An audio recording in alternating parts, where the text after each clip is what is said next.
सिंधुदुर्ग जिल्ह्यासह इतर जिल्ह्यातील ताज्या घडामोडी पाहण्यासाठी सिंधुदुर्ग 24 तासला सबस्क्राईब करा आणि बेल आयकॉनवर क्लिक करा। सिंधुदुर्ग 24 तास सदैव तुमच्या सोबत। पुढील बातमी पाहणार आहोत विस्तारात। देवगड जामसंडे नगरपंचायत कार्यक्षेत्रातील विविध विकास कामांचे भूमिपूजन व लोकार्पण समारंभ सिंधुदुर्ग जिल्ह्याचे पालकमंत्री नामदार नितेश राणे यांच्या हस्ते शुक्रवारी सायंकाळी देवगड येथे पार पडला।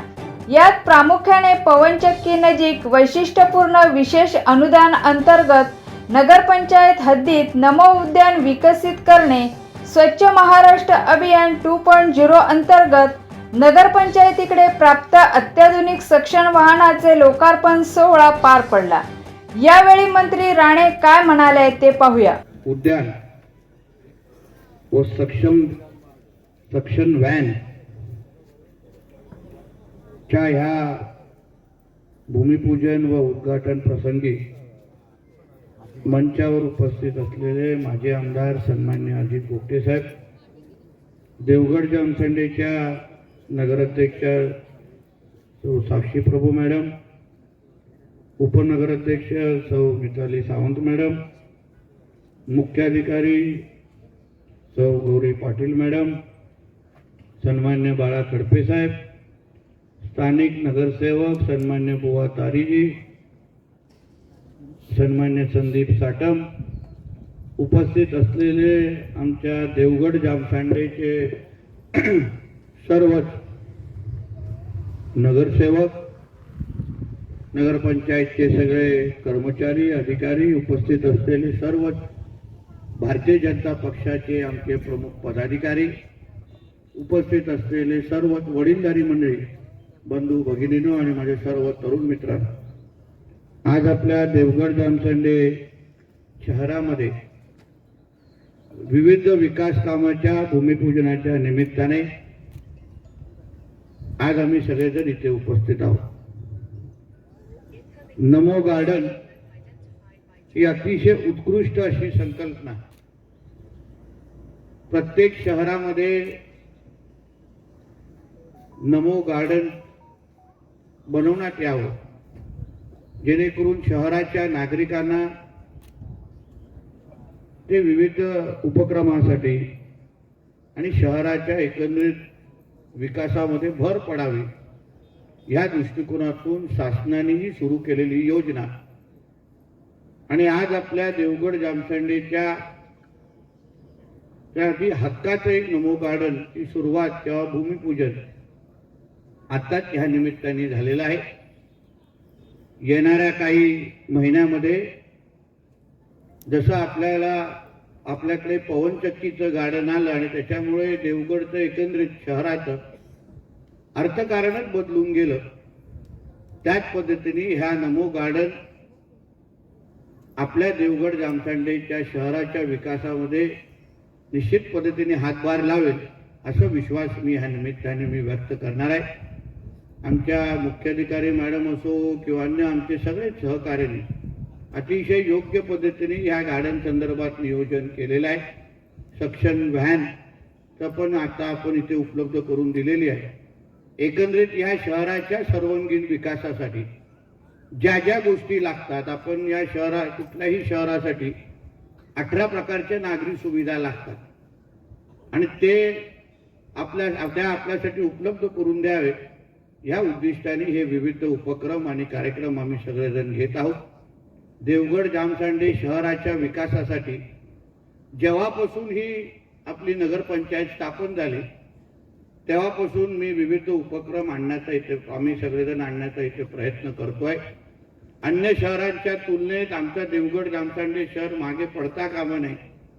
आपल्या देवगड शहरामध्ये, जामसंडे शहरामध्ये लोकांना आणण्यासाठी, येण्यासाठी, वेळ घालवण्यासाठी कारण द्यावेत या स्तुत्य हेतूने हे सगळे विविध प्रयत्न आपण करतोय।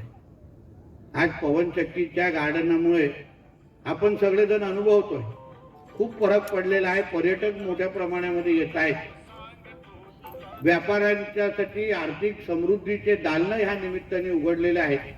हॉटेल व्यावसायिकांकडे मोठ्या प्रमाणामध्ये गर्दी त्या एका गार्डनमुळे होते। म्हणजे एका पर्यटन प्रकल्पामुळे किती फरक पडतो याचा अनुभव देवगड वासियांनी आतापर्यंत घेतलेला आहे. आता हे नमो गार्डन पण आपण म्हणतो आहे, काही नाट्यगृहाचा प्रकल्प आहे, क्रीडा संकुल आहे, अन्य असंख्य चांगल्यातले चांगले प्रकल्प देवगडकरांसाठी आपण आणण्याच्या दृष्टिकोनातून आमचा प्रयत्न आहे. मला नेहमी वाटतं की या शहरामध्ये विकसित करण्याच्या दृष्टिकोनातून किंबहुना एक आदर्श शहर बनवण्यासाठी या शहरामध्ये चांगली क्षमता आहे.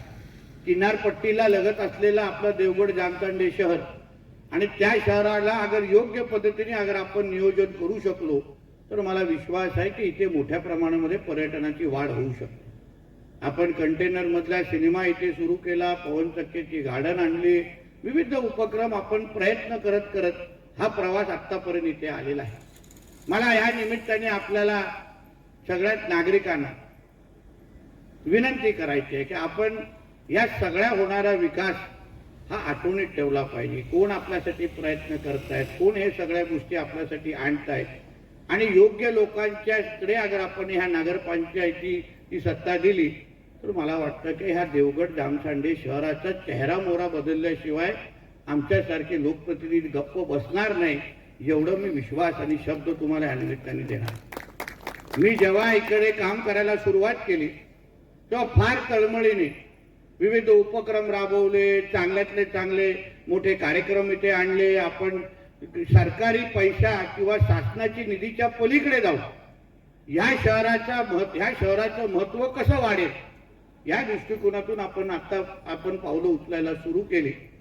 पण गेल्या निवडणुकीच्या निमित्ताने थोडी खंत नेहमीच वाटते की एवढी प्रामाणिक पद्धतीने प्रयत्न केल्यानंतर नेमकं मी कुठे कमी पडलो, मी कुठल्या प्रयत्नामध्ये कुठले प्रयत्न पूर्ण करू शकलो नाही, हे आतापर्यंत माझ्या मनामध्ये शंका आहे. तुम्ही साधा विचार करा की आपण वर्षानुवर्ष अगर आपण माझ्यावर विश्वास ठेवून आमच्या विचाराचे आणि सहकार्याचे अगर लोकप्रतिनिधी तेव्हा, आता तर सगळेच आम्ही एकत्र झालेलो, तो विषय वेगळा आहे, पण एकंदरीत आमचा हा प्रवास कुठलाही खंड न पडता अगर चालू असता तर आज देवगड जामसांडे शहराला मी कुठे घेऊन गेलो असतो याचा साधा आपण फक्त विचार करायला पाहिजे. निवडणुकीचे ते 10-15 दिवस वातावरण वेगळं असतं, काही काही गोष्टी आपल्या नजरेसमोर आणल्या जातात, काही चुका आमच्याकडून पण झाल्या आहेत हे आम्ही मान्य करतो.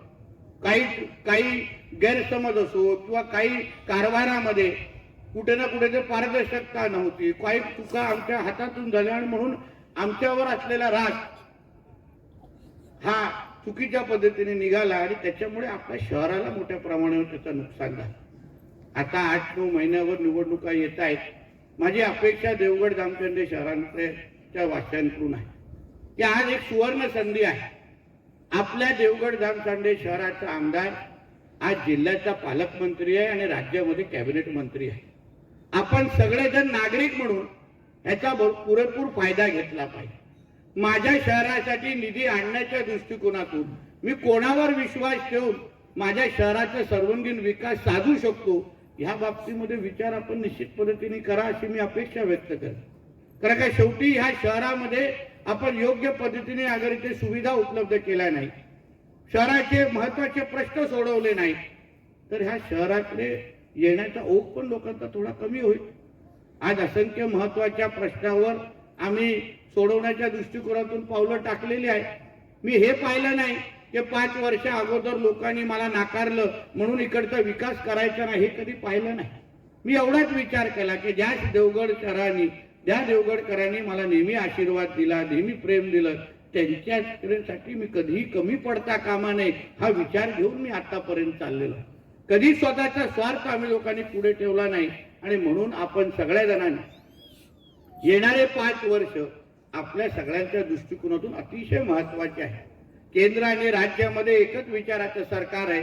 नरेंद्र मोदी साहेब आणि आमचे देवेंद्र फडणवीसजी प्रधानमंत्री आणि मुख्यमंत्री म्हणून ज्या पद्धतीने देश आणि राज्याचा विकास करतायत, आपण देवगड जामसांडे शहरवासी म्हणून आपण त्या मार्गावर चाललो तर मी आपल्याला विश्वास देतो की महाराष्ट्रातल्या पहिल्या 5 आदर्श शहरामध्ये माझ्या ह्या शहराला आणून मी दाखवीन हा विश्वास आणि शब्द तुम्हाला मी आजच्या निमित्ताने देणार.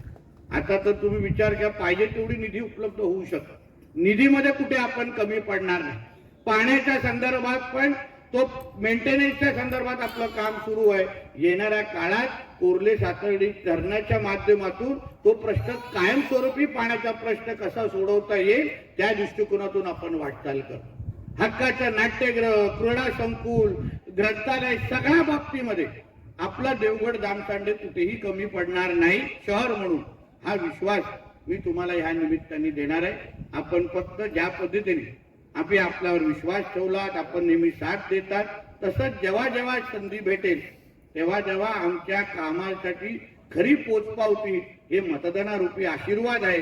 तुम्ही आम्हाला संकेत दिलात की नितेशजी अजून 5 वर्ष तुमच्या माध्यमातून इथे काम करा, तर मी तुम्हाला विश्वास देतो.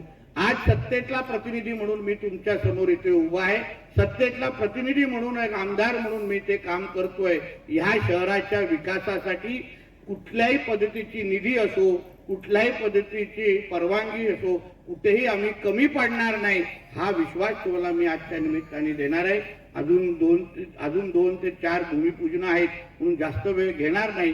परत एकदा मी आमच्या शासनाचे, आमच्या मुख्याधिकारी आणि त्यांची पूर्ण टीम आणि आमच्या नगरसेवकांच्या सगळ्या टीमचं मनापासून अभिनंदन करतो. आज ज्या पद्धतीने शहराच्या नियोजनाच्या दृष्टिकोनातून महत्वाच्या प्रकल्पाचं भूमिपूजनाची सुरुवात आपण आजच्या निमित्ताने तू करतोय, मी आपल्याला विश्वास देतो. मी माझ्या कार्यालयाच्या माध्यमातून आज जसं इथे आपण ह्या नमो गार्डनचं भूमिपूजन केलंय, ते गार्डन दर्जेदार असलं पाहिजे आणि वेळेत पूर्ण झालं पाहिजे, याची पूर्ण जबाबदारी ही माझी असेल, हा विश्वास तुम्हाला मी आजच्या निमित्ताने देणार आहे.